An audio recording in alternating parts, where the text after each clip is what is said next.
Fala aí, galera da Lafayette, beleza? Bom, nós iremos agora trabalhar com o módulo 13. Tá na apostila 3, o setor é 132, a página dos exercícios vai ser a página 382. Bom, essa já é a nossa terceira aula de gases, tá? Se você não viu as outras aulas, vai lá dar uma olhada. Porém, se você entender muito bem a aula de hoje, você pode pegar quase todos os exercícios da aula passada, que daria certo, né? Se você usar a fórmula de hoje, se encaixa muito bem no módulo 12 e no módulo 11. Então, o que eu estou tentando falar para vocês é o seguinte, gente. Talvez fazer todos os exercícios que os professores mandam de todas as matérias, não apenas de química. É muito difícil a gente seguir esse ritmo até o final do ano, né? Mas vamos supor que, professor, já não fiz aquela questão do módulo 10, já não fiz o módulo 11, 12, aí vira uma bola de neve. Gente, não fique preocupados, né? Eu sei que o ideal seria fazer todos os exercícios, mas cá entre nós, se você não fez o módulo 11 e o 12, né? Faz a tarefa de hoje. Já daria para você exercitar indiretamente os dois módulos anteriores, igual naquele momento de mol que nós estávamos, né? Você tinha 3 aulas de mol. O ideal seria fazer a tarefa dos 3, mas não deu para fazer? Faz de um. Faz de um módulo, né? A mesma matéria. O que não pode acontecer é você, com o passar do tempo, deixar de fazer. Então vamos lá fazer, vamos aí, né, cultivar bons hábitos de estudos. Então agora nós vamos aí trabalhar com o módulo 13, que o próprio nome já diz do título, é a equação geral dos gases. Até agora de gás, a gente viu 3 fórmulas. Nós vimos aqui a transformação isotérmica, isobárica e isocórica. Eram 3 fórmulas separadas. O que os químicos fizeram? Ao invés de trabalhar com 3 fórmulas separadas, juntou numa só, ficou muito mais fácil. Então, gente, lembrando que esta equação geral só dá certo se eu tiver uma transformação de uma massa fixa de gás. Ou seja, a quantidade de gás antes tem que ser exatamente igual à quantidade de gás depois. Bom, como eu falei para vocês, já dei essa aula, nós temos basicamente 3 transformações, uma chamada isotérmica, outra isocórica e outra isobárica. Isotérmica, temperatura constante, mas calma aí. Se na isotérmica a temperatura é constante, quem que vai variar? O volume e a pressão. Eu já dei essa aula para vocês. Se você pensar numa seringa, se eu aumentar a pressão, o que acontece com o volume? Diminui. Ou seja, pressão e volume são inversamente proporcionais. Por isso que numa transformação isotérmica eu posso falar que pressão inicial vezes volume inicial é igual a pressão final vezes volume final. Já na isocórica, se o volume é constante, vai variar quem? A pressão e a temperatura.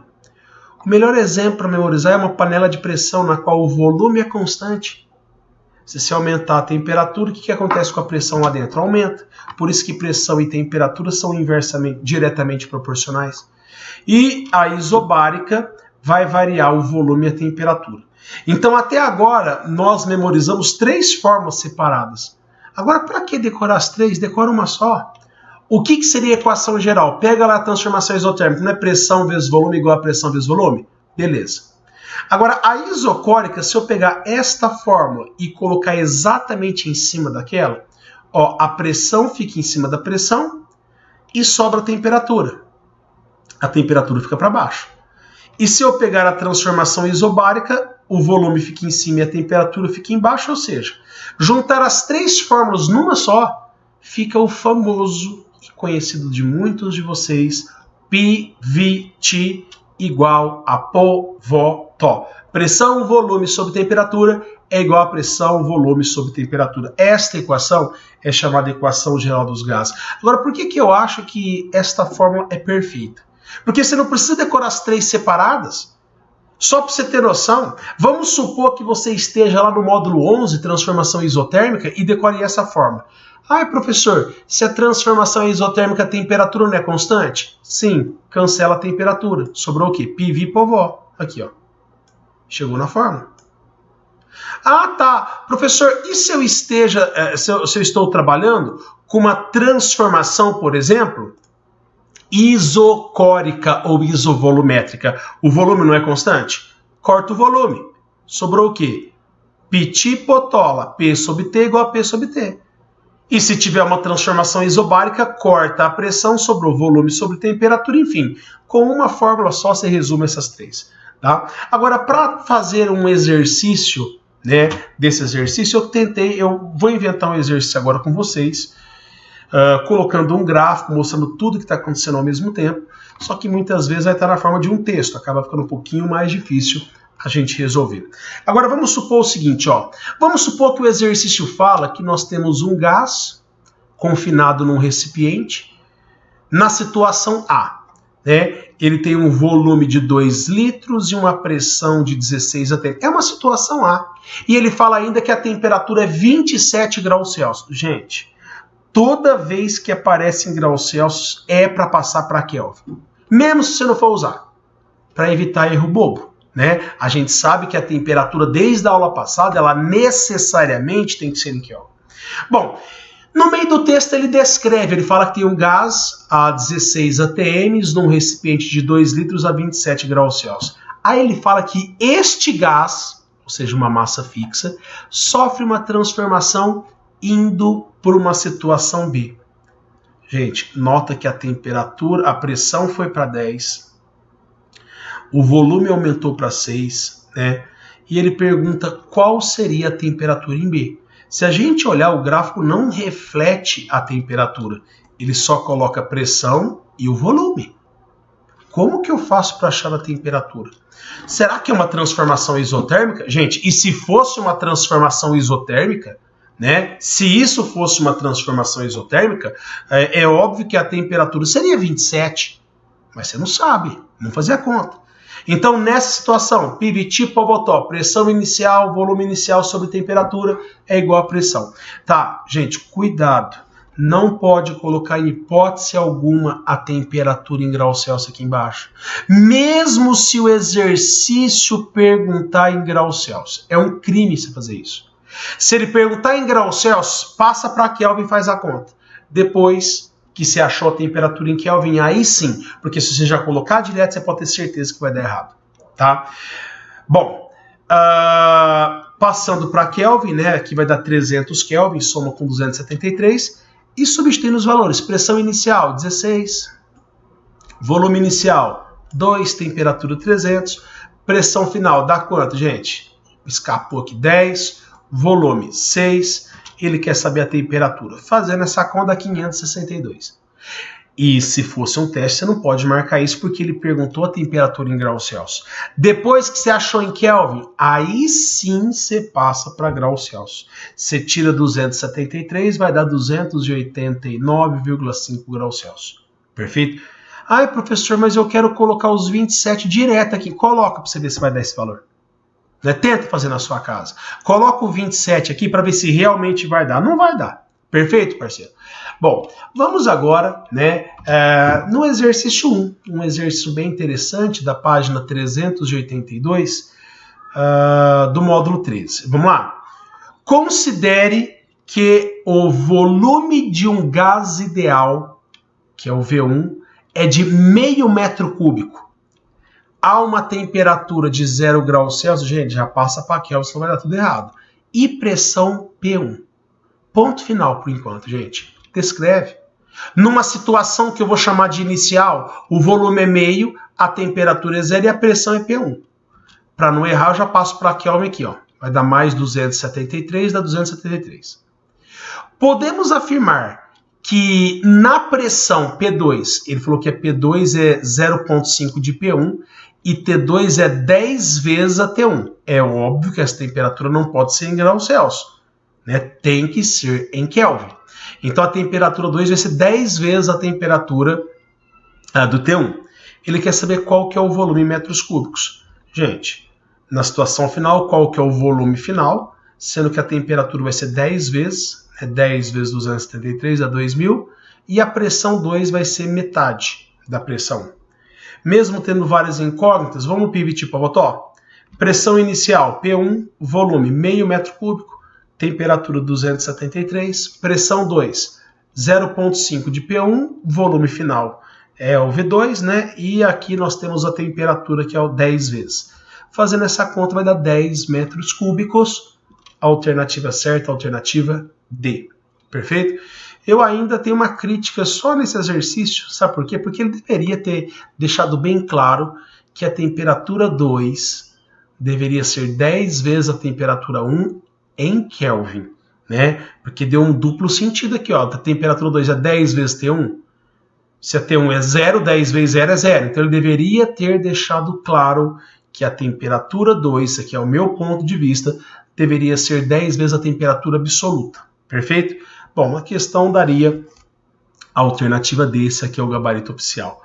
Gente, bom, vamos agora para a segunda questão, tá mesma ladainha, gente, ó, é pouca linha e muita informação. Então ele fala, certa massa de um gás, então a massa do gás vai ser fixa nessa transformação. Ocupa um volume de 10 litros a uma temperatura de 27, toda vez que eu vejo 27 eu fico muito feliz, porque para passar para Kelvin o negócio vai ficar legal, e a pressão 150 milímetros de mercúrio. Gente, você não precisa passar a pressão para TM, você não precisa passar para Pascal, a única exigência é a temperatura em Kelvin. Agora é óbvio, se a pressão for em milímetros e ele fornecer em milímetros, beleza. Agora, se aquele colocar 150 milímetros de mercúrio e aquele colocar 200 ATMs, aí ou você transforma para ATM ou milímetros, perfeito? Mas vamos focar no exercício. Certa massa de um gás ocupa um volume de 10 litros a uma temperatura de 27 graus Celsius e pressão de 150. Coloca lá. Beleza? Já vi 27, vou passar para Kelvin aqui, soma com 273. O volume ocupado por essa mesma massa de gás. Então, qual que é o volume ocupado quando a temperatura vai para 47 graus Celsius e a pressão 200. Gente, para passar para Kelvin somo, deu isso aqui. Agora, qual que é o volume? Se ele tivesse falado e colocado dados suficiente, que era uma transformação isocórica, o volume final é 10. Né? Não variou o volume. Mas ele não falou, ele deu pressão, volume e temperatura, vai lá, PVT Pobotó, substitui os valores de pressão, volume e temperatura, não deixando de passar para Kelvin, você vai achar que o volume 2 vai dar 8 litros. Alternativa correta, alternativa C. Beleza? A terceira questão de aplicação é uma questão assim, né, que tem que ter atenção, senão a gente perde o exercício. Essa questão aqui é 100%... Eu já fiz essa questão antes, né, aqui, e eu vi que se você não prestar atenção, você vai errar muito feio esse exercício. Ele começa o seguinte, ó. Um cilindro com dilatação térmica desprezível tem volume de 25 litros. Então tem um cilindro com 25 litros. Nele está contido um gás sob pressão de 4 atm e temperatura 227. Você pode ter certeza que 227 graus Celsius vai dar uma temperatura muito legal. Coloca, descreve, situação inicial, volume 25, temperatura 227, pressão 4 atms. E tem uma válvula de controle do gás. Então tem uma válvula aqui em cima do cilindro de controle de gás. Foi aberta até que a pressão do cilindro fosse para 1 atm. Então, passei aqui para Kelvin, né? Então, você abriu uma válvula e a pressão aqui caiu para 1 atm. Professor, mas calma aí. Esse exercício não vai dar certo fazer por PVT Pobotó.